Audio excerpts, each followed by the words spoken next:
Microsoft எக்ஸலில் வந்து எப்படி வந்து ரெண்டு நம்பரை வந்து சப்ட்ராக்ட் பண்ணுறதுன்னு பார்ப்போம். இப்போ எக்ஸாம்பிளுக்கு இந்த ரெண்டு நம்பர் இருக்குது, அதாவது A2ல் இருக்குது செல் அட்ரஸ் வந்து A2, அதே மாதிரி B2ன்னு இருக்குது செல் அட்ரஸ்.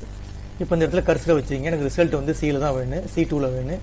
இந்த இடத்துல கர்சரை வச்சுக்கிட்டு ஜஸ்ட் ஈக்குவல் டு கொடுங்க. எந்த ஃபார்முலா நீங்கள் என்ட்ரு பண்ணுற மாதிரி தான் ஈக்குவல் டு கொடுங்க. கொடுத்துட்டு ஸ்டார்டிங் வேல்யூ என்ன 500 மைனஸ் கொடுத்துருங்க. அதே மாதிரி வந்து எண்டு வேல்யூ என்ன கொடுத்துட்டு ஜஸ்ட் என்ட்ரு கொடுத்தீங்கன்னா உங்களுக்கு என்ன செஞ்சிடும், ரெண்டு நம்பரை சப்ட்ராக்ட் பண்ணி போட்டுரும். இது அப்படியே இந்த கீழே உள்ள இந்த டாட் அப்படி ஜஸ்ட் ட்ராக் பண்ணி இழுத்தீங்கன்னா அடுத்தடுத்த ரோக்கெலாம் வந்து என்ன செய்யறோம், ஆட்டோமேட்டிக்காக வந்து மைனஸ் பண்ணி தூக்கி போட்டுரும். ஓகேங்களா, இது ஒரு மெத்தடு.